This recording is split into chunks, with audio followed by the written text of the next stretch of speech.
What's up, everyone? Welcome to Level 7. It's time for another edition of the Agents of Fandom podcast. I'm your host, TJ Zwarich, editor-in-chief of agentsofandom.com, ready to talk about some Secret Invasion, a little bit of The Flash, and of course, some brand new Marvel release dates as they swap a lot of their slates around. Of course, Secret Invasion is not out yet. We're just giving our spoiler-free reactions. The Flash is out yet. Adam's the only one who has seen it, and so we're still going to be talking about that one, spoiler-free as well. A nice, quick show, but we missed all of our wonderful listeners, and we hope you missed us too, so we figured we'd give a nice little news recap and spoiler-free reaction episode for you. I am joined, as always, by my good pal, one of the best co-workers and friends you could possibly ask for, Garrett Blaney. How you doing? I'm good, man. I'm excited to talk about this stuff. I saw Spider-Verse a little bit late, so I didn't get to join in on those discussions. But they're fantastic, and I'm just ready to get back into the game today and with a super exciting, thrilling topic. So, and it's good to see you guys again. Good to hang out with some of my best friends in the entire world. So, what's up, guys? Let's do this. Let's get into it today. Glad to have you back, and I think that can be a little late addition to the rundown as well. Is we'll make sure to get your Spider-Verse thoughts and what you thought of the film. What were kind of the highlights for you? I forgot that we haven't had that on air yet, so we'll have to make sure to add that into this one as well. And of course, already mentioned the man who has just came out of The Flash as we record about an hour ago, so his thoughts are fresh and ready to go. Adam Blevins, how you doing? I'm doing great. I'm excited to be here with you guys. I'm especially excited to talk about Secret Invasion. Not as much so excited to talk about The Flash, but I'm happy to do it. But I've got a lot of thoughts on both. I'm sure you guys do as well, and I'm just excited to get into it with y'all.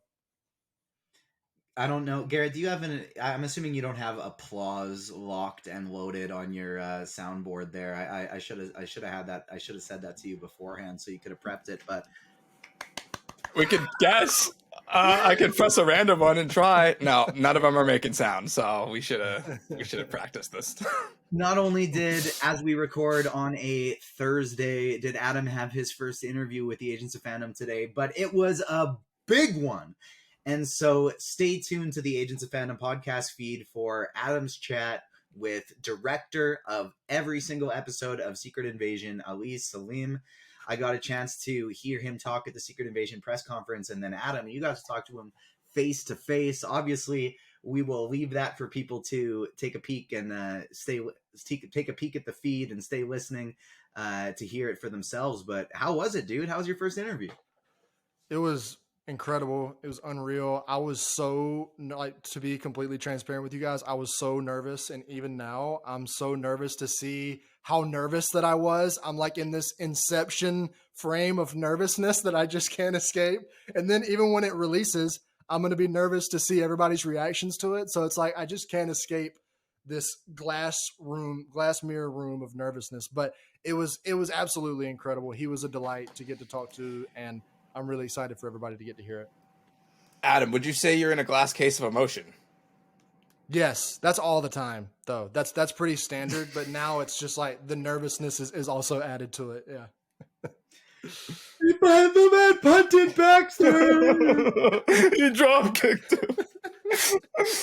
So I'm glad we just got to bond over that. It's one of my favorite movies of all time. But Adam, I'm sure TJ can attest, but both of us were so incredibly nervous for our first time, and we were both our own harshest critics when we eventually saw and listened back to our performance. But I think we're all going to be impressed. I think we're all going to tell you did a great job. I can't wait to hear it. I know you practiced really hard. You cooked up some amazing questions, and it's just the start of an amazing career for you. So I'm so excited for everyone to hear it, for us to hear it, and to hear more interviews from Adam. So congrats, buddy. And even without us seeing it yet, I'm so confident it's going to be fantastic just because of how ready to roll you were. We were talking about questions in advance, and I fed you accidentally. This wasn't a test. I just fucked up. Some false information. Classic. Because I misheard what Kevin Feige said at the press conference. And then Adam was just like immediately, no, I don't think that's true, and made sure it wasn't included. He made sure we were talking about how we weren't positive how to pronounce Ali Salim's name beforehand, and he made sure he looked it up and he nailed it. And that story I thought was funny too, because that's always a good thing to do, is make sure you can properly pronounce whoever you're talking to's name in advance. But the one person, and this was because of nerves, because I researched, I prepped, the one person in an interview whose name I mispronounced right at the beginning of the interview, and then she had to stop me and was like, oh, just so you know, that's not correct. Maybe we should start again. It was Anjali Bhamani, who is the best friend we've ever made from interviewing. And I was so nervous that I just messed it up after practicing it right so many times. And of course, we've developed this wonderful relationship. I was actually just texting her last night. And so not a long conversation. That's exactly what I just said. I was like, hey, I thought about you today. Miss you. Hope you're doing well. So we had a nice little quick chat. But I'm sure you crushed it, because like we talked about earlier, and kind of like Garrett alluded to as well, you're going to be your harshest critic on this. We're not going to notice those nerves like you're going to notice it. So very excited to watch that as soon as it drops. But let's first talk, before we dive into these shows, Marvel kind of set us wild the other day, announcing all these different release dates. I want to shout out our social media manager, Ryan Cortero, as well as Aisha and Layla, because the past few days this week, I've had press conferences for Secret Invasion as well as Elemental. And Ryan is usually the one that live tweets this stuff. But we're talking in our social chat, and he was like, you know what, just in case there's a lot of news, Layla, why don't you take the Elemental stuff, and Aisha, you take Secret Invasion, and then I'll just cover any news that pops up. Well, in the middle of the press conference, like right as we're live tweeting this stuff, Marvel unveils brand new dates for Deadpool 3, which is the only one that didn't get delayed, but it gets pushed up from November 8th to November 8th, 2024 to May 3rd, 2024. So this is now coming out in less than a year. Feels crazy. I want to talk about this one specifically more after, because there's some craziness with the writer's strike going on that feels wild that this can come out at this date. But the ones that got delayed, Captain America Brave New World from May 2024 to July 2024, Thunderbolts from July to December. Basically all of these just got like knocked back one slot. Thunderbolts from July to December, Blade from September 2024 to February 2025. This is the one that has now been delayed the longest. Marshall Ali got revealed and announced as Blade back in 2019, and now we're not going to see his movie for 6 years after the announcement. Deadpool 3, of course, got moved up. Fantastic Four from February 2025 to May 2025, just a couple months. The Kang Dynasty, a full year from May 2025 to May 2026, giving them some more time to figure out this Jonathan Majors situation.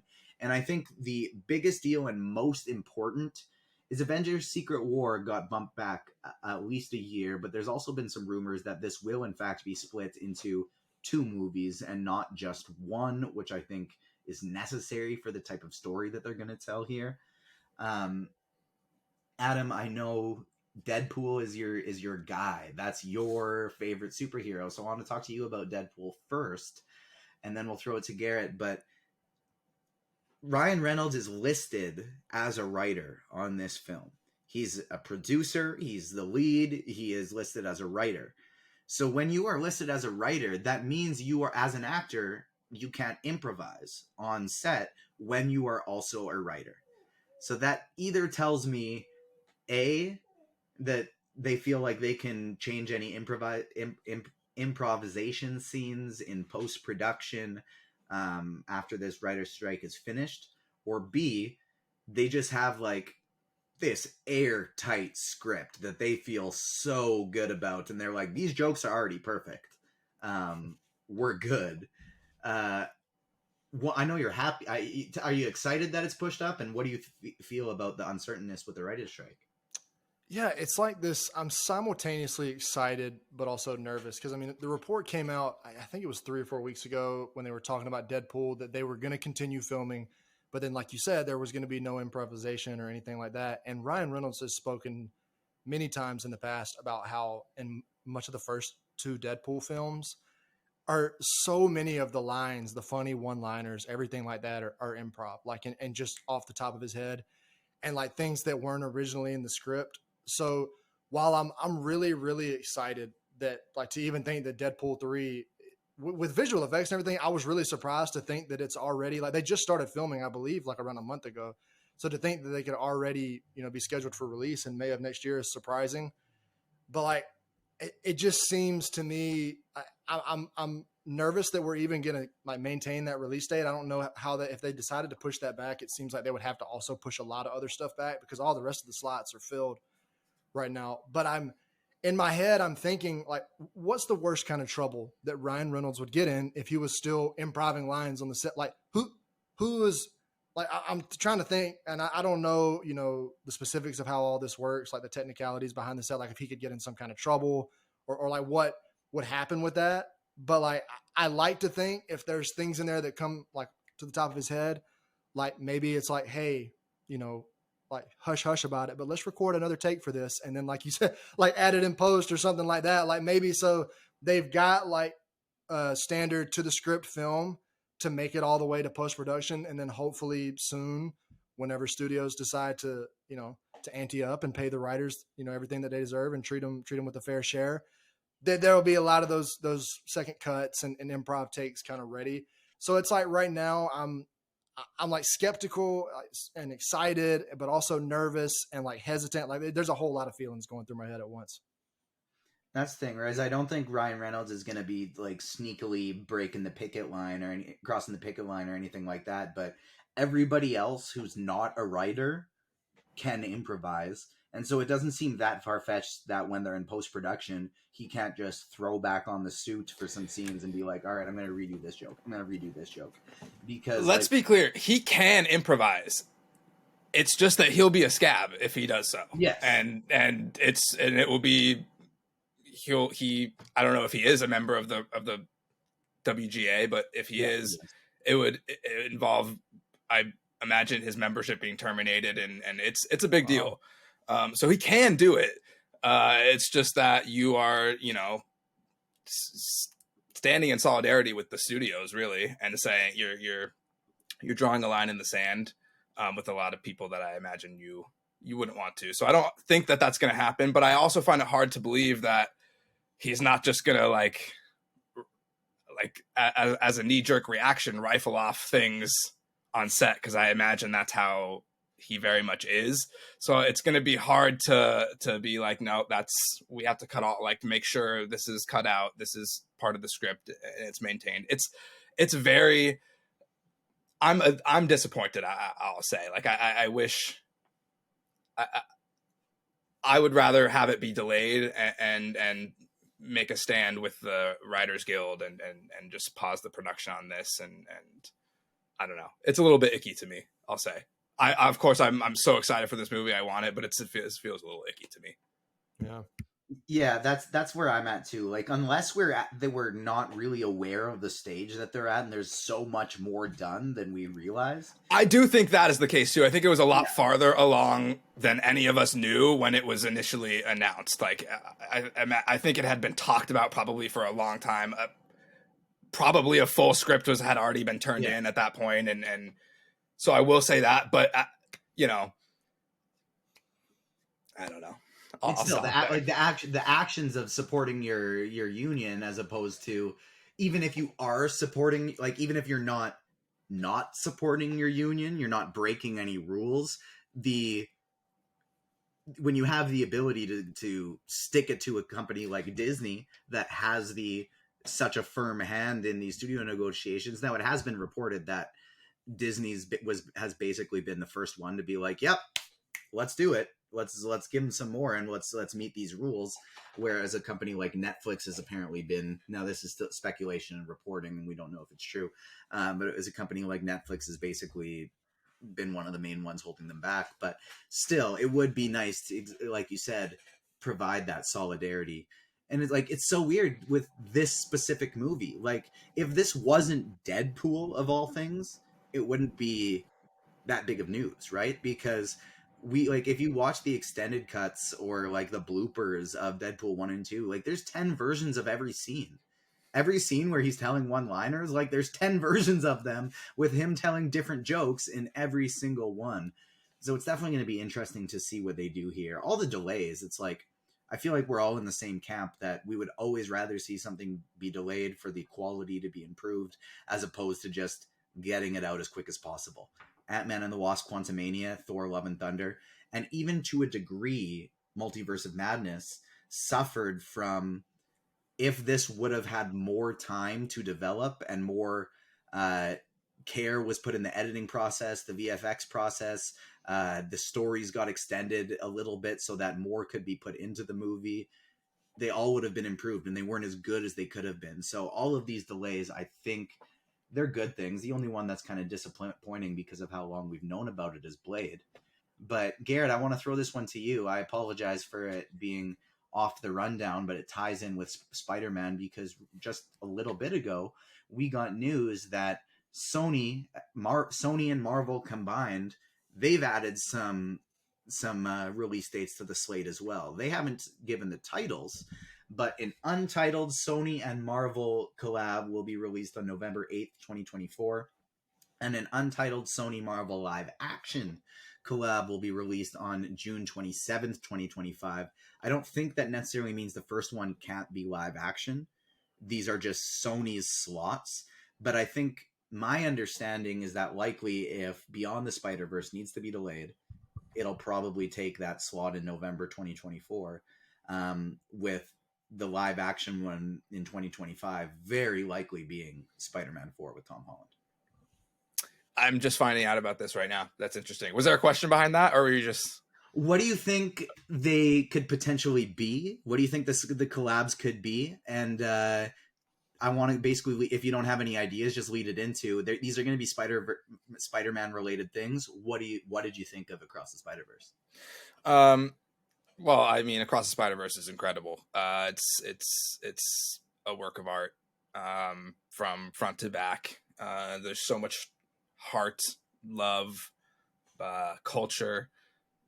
It's beautiful. And I can't wait to I will say it definitely feels like part 1, part 2.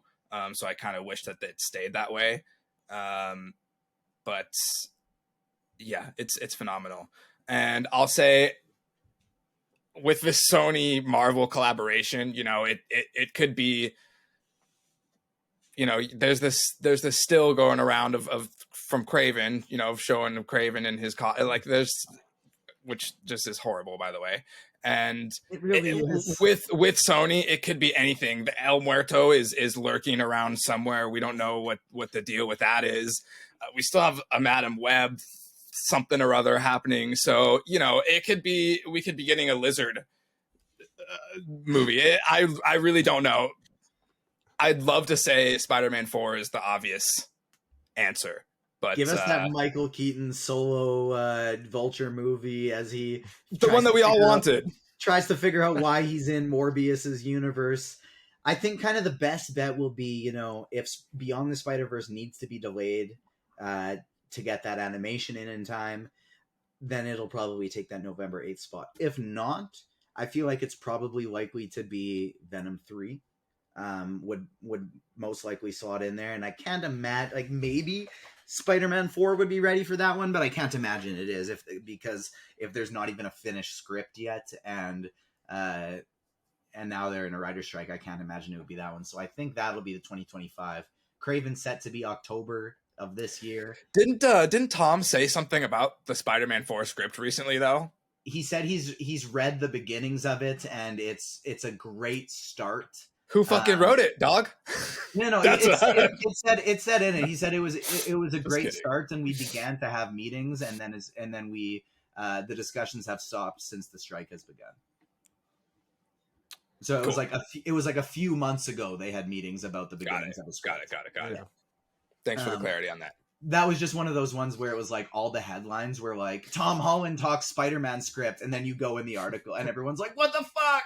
And then you go in the article and it's like, this was months ago, because he just like has been now doing all these interviews from his break. But I'm excited for some more Spider-Man animated live action. It's all exciting. I don't know how I feel about Craven and Madam Web, but I'm gonna probably go see them. I still haven't seen Morbius, but Craven, I'll go see it because apparently it's at least just going to be wild. And so even if it's not going to be good, it's going to be wild.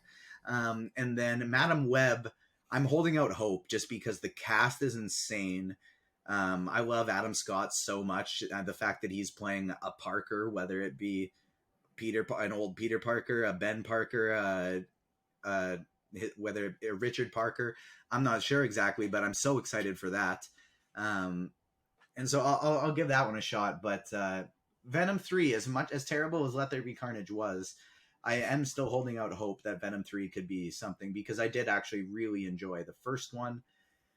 Let's talk about The Flash. Pivot from Marvel to DC before we swap back to Marvel. The Flash is now in theaters. I'm excited to see it from a DC character's perspective. I'm not excited to see it because of Ezra Miller. I'm going Friday night. I made sure that I didn't actually buy tickets. I just used credits, and I found I had 3 credits. So me, Ava, and Ava's dad flyer miles, baby, nights on those free credits. And so yeah, Adam, spoiler free, give me your thoughts.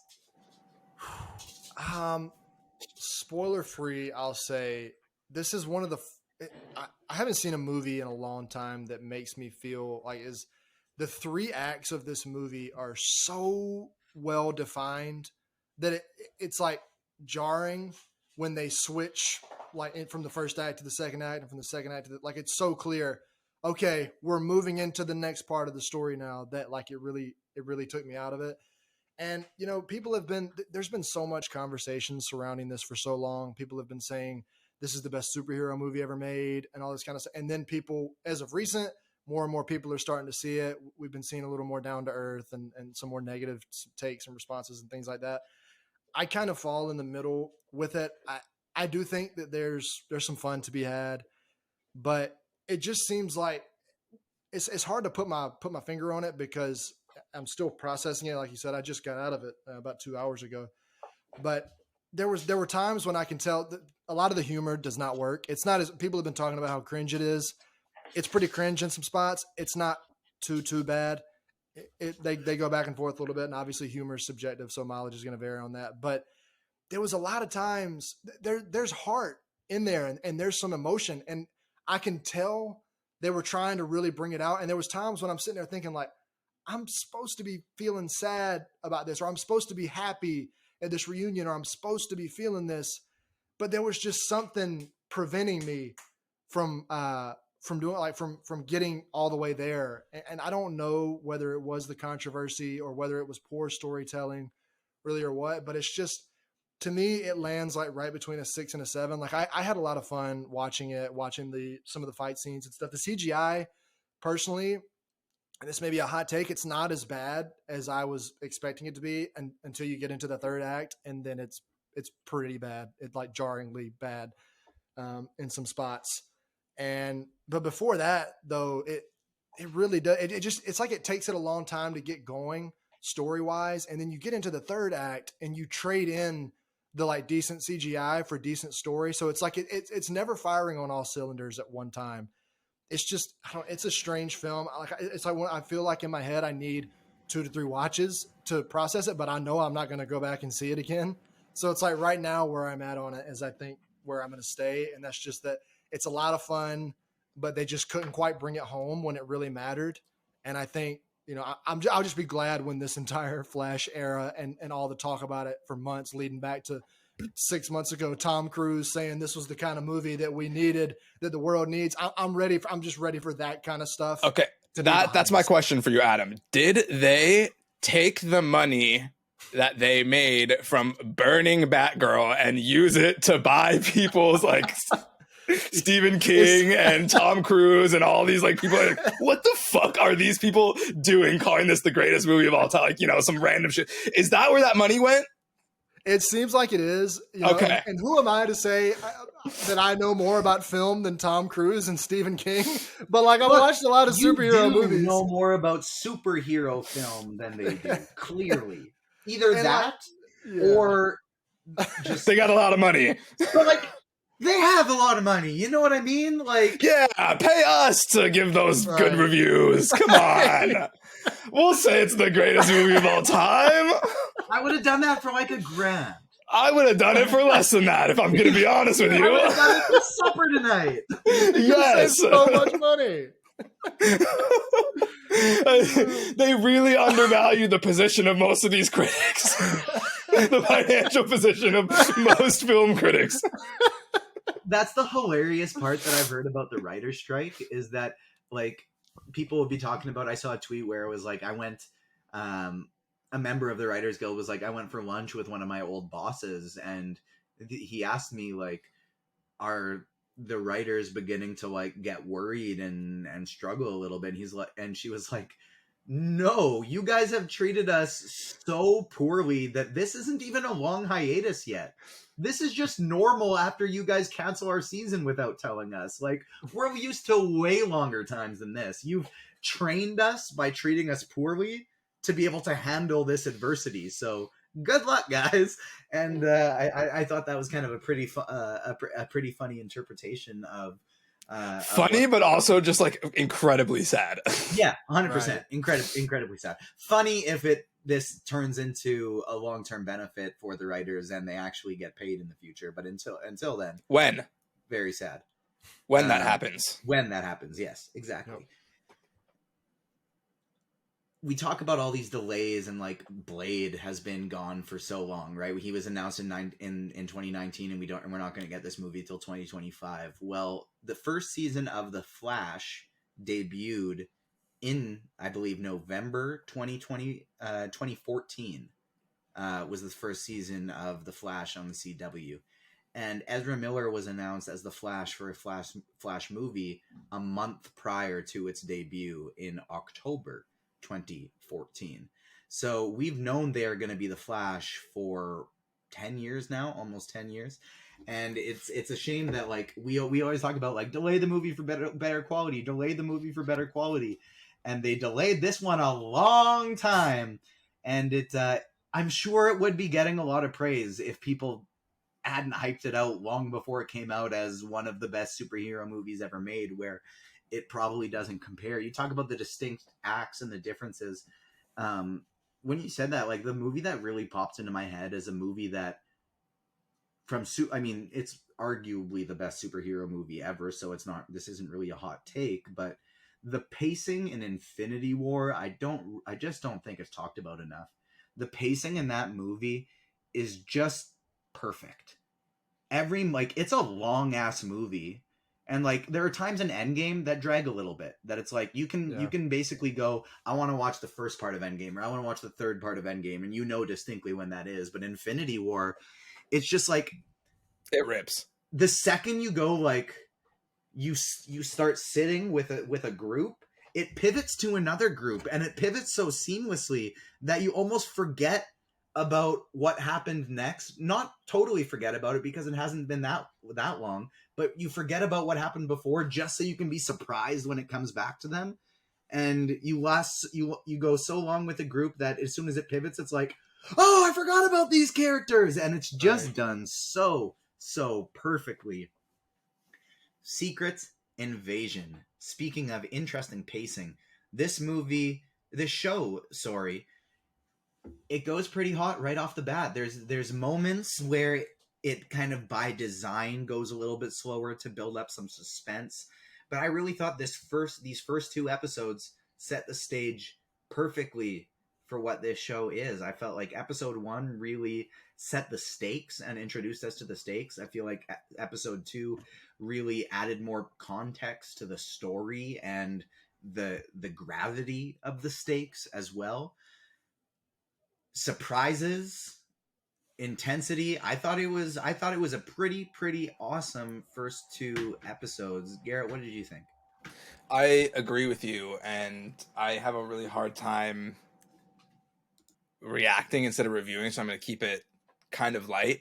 I think there's going to be a lot of discourse in a good way week to week, but not in the way that I expected going into it. And that's not necessarily a bad thing. I think it worked very well. You know, it's some really exciting things happen, and I think there's going to be a lot to talk about, and the stakes feel real. So yeah, I'm excited to see where it goes. I'm enjoying the narrative so far, and there's some performances that are unreal. Kingsley Ben-Adir is straight up menacing. Emilia Clarke is insane. Olivia Colman is great as well, and Sam is given his honestly one of his best performances as Nick Fury too. So I think there's a lot to love with the show. I was incredibly surprised with the initial Rotten Tomatoes score because that's not at all how I felt. That's not at all how pretty much any of the people that we've spoken with or seen that have seen it for the most part have felt either. So who feels this way and why? I want to talk. There are some on there, and this may or may not have to do with the game that we're going to be playing later, but there are some of them on there that have a rotten score, and it's just like dumb. It's for a reason that doesn't make sense, which you often see with a lot of Marvel content where it's like, oh, this wasn't what I wanted it to be. I'm upset that it wasn't that. Poor score. But interestingly enough, one of the positive scores here that I see is a 5 out of 5 from Rachel Leishman. That's pretty cool. Nice. So shout out to Rachel, and I didn't even know she was Rotten Tomatoes approved. But anyways, they do a really good job with the stakes. They do the voodoo. They do very well. The stakes are great.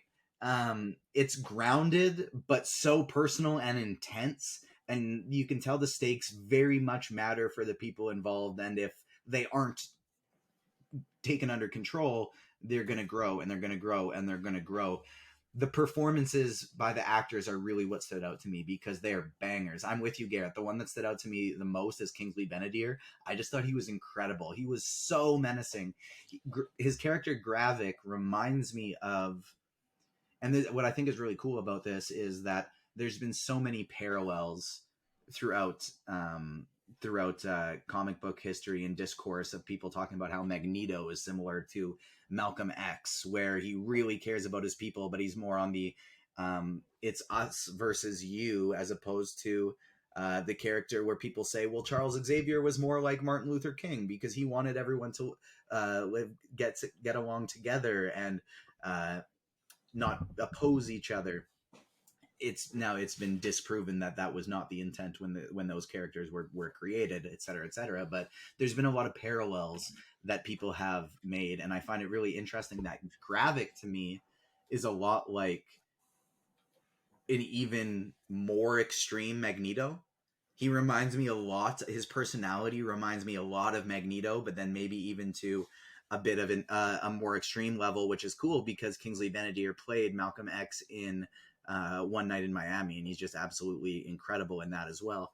And so he's been the standout performance to me. But Adam, I want to throw this to you because I know you thought he was incredible as well, but there were others that you thought really stood out. Yeah, well, you guys have just absolutely, nailed everything that I could have possibly said. I mean, you guys have covered it all. I echo everything you said, especially before I get into performances. I just want to mirror what you guys said about the stakes as well. I think so often in the MCU, we're accustomed to seeing either personal stakes or grand stakes. I think in the past, sometimes they've had a hard time pulling off both. But so far in Secret Invasion, I mean, we knew going in, like the goal of the show was like the Skrulls are trying to invade, like it's in the name, like the Skrulls are trying to invade. And you knew going in, like this is that's what it was supposed to be about? Spoilers! I was watching a different show, I think. My dad had a spoiler tag in there for that one. But like you get it, and not only like you guys said, does it feel real? It feels dangerous, but everybody has such a stake in this. Like on both, it's not just on one side or the other. Like, I want to stop this because I don't want anything bad to happen to Earth. Obviously, I'm not going to go into why.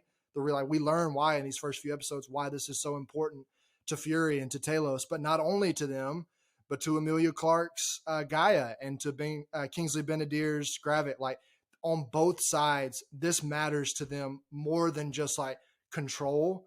They have personal vested interest in what's going to happen, which is something that, especially in Disney Plus shows, I think they've had a tough time pulling off, and I'm really, really excited to see where they go with it. But yeah, you guys on the performances, especially like Kingsley Benadir, you can't speak highly enough about him. I just, having rewatched the episodes again yesterday, really picked up on his anger, like his anger that he puts through so much. But it's not like this screaming, like coming through, because so often, remember those memes going around a few months ago where it's like, give me a good male performance where he's not yelling, or where like stuff like that. And it's like, sometimes there's not a lot. Like, there's some of them out there, but oftentimes when you get a good performance from a man, it's because he's screaming or he's being super. But like, he's so calm, collected, but also like terrifying. Got a scary gravitas. Yeah, exactly. Like, we're really, really capable. And then his partnership, like just with Gaia as Emilia Clarke, like just the two of them working together are just like that pair. That's like an all-time performance pair. Because I mean, both of them are just outstanding. Like, I don't remember the last time, like in the MCU, I've seen anything like Oscar Isaac in Moon Knight is some of the best acting that I've seen, especially towards the end of the series. But like, so far across the board, what we're getting in this, there's just nothing. There's nothing to not like. Like, we've got the performances, we've got the stakes, we've got an interesting story. And I wrote about this in my review over on agentsofandom.com. Like, the setting in these places that they're in, like, I'm not going to go into the specific places for spoiler reasons, but like, it feels real. Like, this is, I'm not like, oh, they're walking in the volume or in front of a green screen with this city painted behind them. And like, maybe that is what they're doing. They're not going through New York. That's clearly Atlanta. Right. I'm like, this feels like they're in, and like when they're transitioning to different cities, I'm like, this feels different. Like, this is not just like different color houses and different like yards and things. Like, I'm like, this feels different. Like, when they switch cities, and it feels real, it's permeable. And that's like, you guys know I'm on record as saying I'm a volume hater. Like, I hate when I feel like you're walking in this really small confined area and there's all these big things happening around that like aren't tangible. Like, that I feel like this is so obviously just painted onto a screen. That's one of my biggest pet peeves with movies and shows now. So like, to see this all just feel so tangible, so real, on top of the performances, the story, the stakes, it's perfect. I couldn't have asked for a better 2 episodes. I love it. If you ever feel like Adam's voice is quieter than mine or Garrett's on the podcast, it's because he's a volume hater. He's doing the best he can. He doesn't like volume. And so at times it could be a little quieter. I'm so hungry right now that every time we kept talking about steaks, I just kept envisioning like a nice medium rare steak and like some garlic mashed potatoes with it. And I was just salivating the whole time we've been talking, and setting yourself up for just enormous failure and suffering. The steak spelling switched to STEAK on it pretty quick. And I was just like, wow, that sounds really, really good right now. But I've honestly thought the show has been incredible, and like they brought it up at the press conference I was at earlier this week that like Olivia Colman said that like she was calling her agent after every Marvel movie and like begging her to get her in something because she wanted to do this so badly. Ben Mendelsohn said that like his time working on Secret Invasion, Captain Marvel were like the best part, like his most enjoyable part of his acting career in 40 years. Emilia Clarke called this the best, kindest, and like highest level set she has ever been on. And she's been on some pretty damn big sets. So like this group just apparently loves each other and had such an amazing time. And you can really see the chemistry come forth on the screen. Like Nick Fury and Olivia Colman's character Sonya together are just so wonderful. We haven't talked much about Olivia Colman, but she knocked it out of the park. She's also terrifying. Yeah, terrifying. I mean this, and like I swear I mean this as a compliment, because you guys know how highly I speak of the Fast and the Furious movies. But her character Sonya, actually reminds me a little bit of Jason Momoa's character in Fast X. Like, just with a little bit of that, like, calculated but chaotic. Oh yeah, she's Like, crazy. she'll fuck your shit up and not think twice, but there's also a really calculated plan behind there. And I thought she was just incredible. Emilia Clarke was awesome as well. Sam Jackson was great, but it's honestly crazy how, like, I almost feel like he had, like, I don't want to say weakest acting performance because it itself was incredible, but, like, I almost feel like his was a 9.5 and everybody else's was a 10. Like, it was just all so incredible that, like, we're used to seeing Sam kill it as Nick Fury. It was crazy to see in every single scene just somebody be able to match or exceed his level every time you go face to face. Don Cheadle as Rhodey, he's giving some masterful performances, and it's only been 2 episodes, so it's some really incredible stuff. Yet only 69% nice on Rotten Tomatoes. I don't get it, but it is what it is, and so we would never have guessed this. Never. And so that's why, to play a little fun game, I thought maybe we could do some guess your Rotten Tomatoes scores. And Adam, I want to throw the first one to you. What is Marvel's Agents of S.H.I.E.L.D. rated on Rotten Tomatoes? Pass. No. No. Think long and hard about this one, buddy. I'll go. So I'll guess. I'll guess critics and audience. Audience wise, I'm gonna guess like 97, 98, something like that, because I know people adore the show. I mean, I don't know anybody personally that adores the show, but I've heard that people adore the show. You know, so I'll say 96 for audience, and then critics, I'll say 87. That's my final answer. 87, 96. Wow.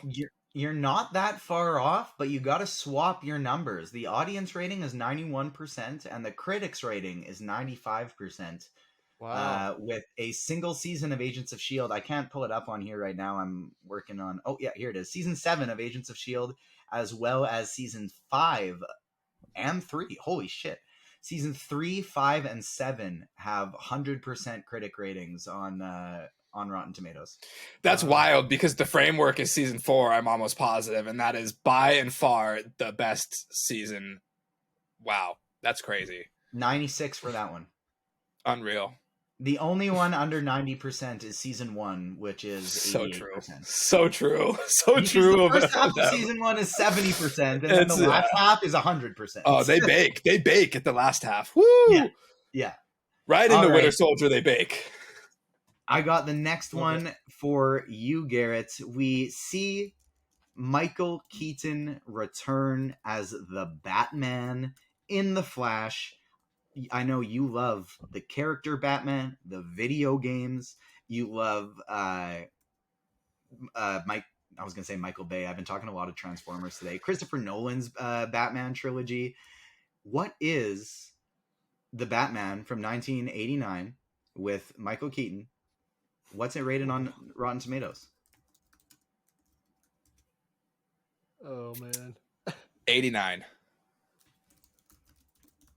I have to pull it back up. You guess. Is that audience or critics? I don't know. I didn't feel like Rotten Tomatoes was taking audience polls back in 1989, but I'm gonna go with that's an audience. 84% audience score, 74% critic score. Wow. Not too bad. Not too bad. I feel like I had so many ideas in my head for these that I just, like, now that we're done, now that we're actually doing it, I don't remember what any of these were because I came up with it right as we started recording. Started thinking about steaks, man. Man, steaks. I want it so bad. We're getting the stakes were too high. The stakes are too high. Absolute for me, and I haven't been able to pull it off. What is the highest rated Disney Plus Marvel show, Adam? It's Miss Marvel. With what scores?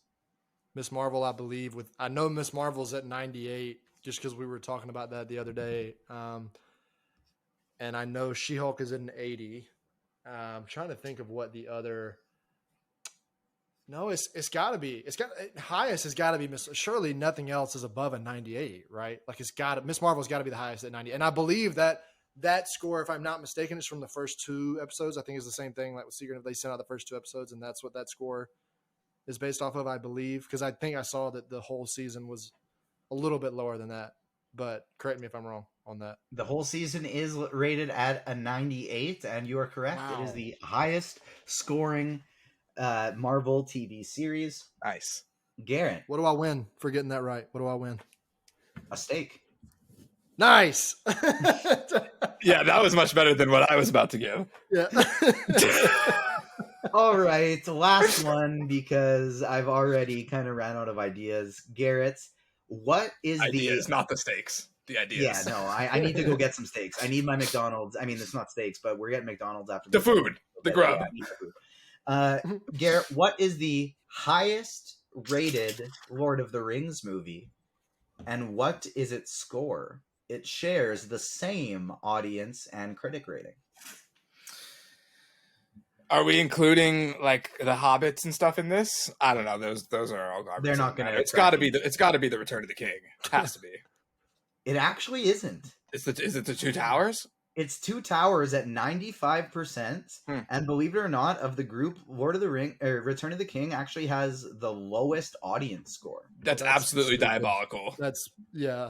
Has anyone ever watched these movies? Or oh my god, Fellowship of the Ring has to be the bottom one. I don't get it, but it's got a critics rating of 91% and an audience of 95, while Return of the King has a critics rating of 93 and an audience score of 86. And Two Towers has 95% for both. I mean, the Two Towers fucks. I will say that. It fucks really hard. So. Two Towers video game is so fun, too. Oh, so fun. On GameCube?